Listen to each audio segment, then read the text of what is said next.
Yes, now former British soldiers who served in Northern Ireland during the Troubles are today staging a protest in Trafalgar Square over what they say is the persecution of veterans. Soldiers who were previously investigated and then cleared of any historic crimes are still being repeatedly taken to court with no new evidence, costing British taxpayers hundreds of millions of pounds in the process. Yeah, it's absolutely shocking stuff, this. Well, our London reporter, Alice Porter, is now at the protest for us in Trafalgar Square, live for us on the scene. Thank you very much. What's happening today, then, and why, please? Hi there, good morning. Well, it's important that we think back on the background to this. And if we look back to the Troubles, around 60% of the violence was caused by Republicans. But because of the Good Friday Agreement, many Republicans were given letters of comfort or Queen's pardons of mercies, which was effectively an amnesty by Tony Blair. But those who are in the armed forces or those who are in the police were not given such amnesty. And they say they've been repeatedly taken to court with no new evidence, all of which have led to no convictions whatsoever, and they're saying that enough is enough. And I'm joined here today by Paul Young, who's from the Northern Ireland Veterans Movement. Thank you very much for joining me. Just talk me through a little bit about why you're here and why you're protesting. Yes, thank you, Alice.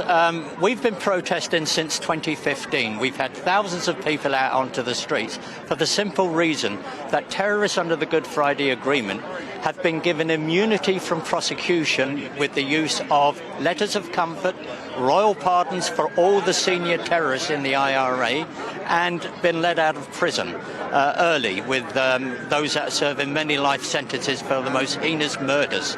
They have been the most abusive human rights abuses in the history of Great Britain. And because of that, John Reid signed a letter back when Tony Blair was in government, and that excluded any protection, specifically excluded any protection for our forces, and that's the police as well as the army. OK, so just tell me, what exactly are you wanting the government to do? You're here in Trafalgar Square. I know you could be moving on. What exactly do you want the government to be doing today? Yes, Alice, we want the government, and in particular Brandon Lewis, to enact the command paper that he, to great fanfare in August last year, released to the world. And that is something that we want him to do. What that does is gives the protection for the HM forces that are now going through the courts, and it will stop them dead in its tracks, because what that does, it draws a line under all Troubles-related incidents in Northern Ireland, something that the people of Northern Ireland deserve. And can you just clarify, this command paper that the government have put together, is that an amnesty for veterans or something different? No, it's not an amnesty. We don't believe in amnesties. The simple fact is, our soldiers and policemen need the protection they should have got many years ago. Understand this, all those cases that are now being brought back before the courts have all been examined by the legal people of the day, judges, the DPP, and all found to have no case to answer. They did not meet the threshold for a prosecution. So, you know, there's no new evidence. They will never, ever be found guilty in a court. It's just a vindictive rewrite of history by Republicans. And what kind of impact is this having on veterans? I mean, and I sort of look around, there's many people here clearly into their 60s. If this has been going on for such a long period of time, having people being retrialed and retrialed with no new evidence and no one being convicted, what kind of emotional impact is that having on people? Well, it's huge. Dennis Hutchins, most people will know the name Dennis Hutchins. Dennis Hutchins was a lovely man. He was in his 80s. He was dragged back from his home in Plymouth.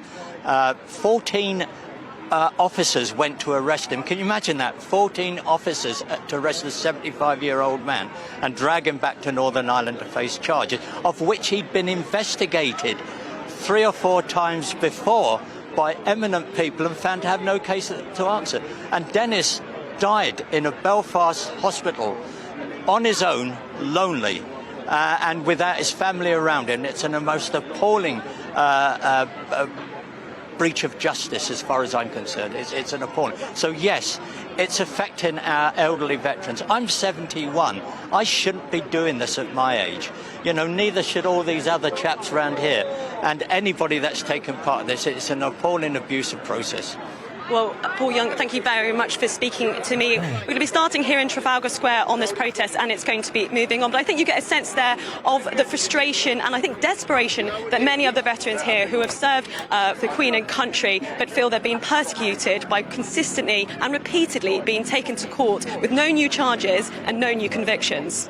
Absolutely. Alice, thank you very, very much. Alice Porter, our London reporter, bringing us that report from Trafalgar Square, and it's an issue that's very close to well, our heart, really, I suppose, in the show. Mine, certainly, I did a couple of pieces on Dennis Hutchins. I find it absolute madness that you can send someone to fight and potentially die or get wounded in the most appalling conditions and situations for this country, for Queen and country, and then 50, 60 years later, you're dragging it. I mean, but we used to have Johnny Mercer as well, who was in government and famously resigned over this issue, and he did feel like the only person who was authentically sort of campaigning for veterans, but his leaving was probably a damning indictment of the government's attitude to all of it. Well,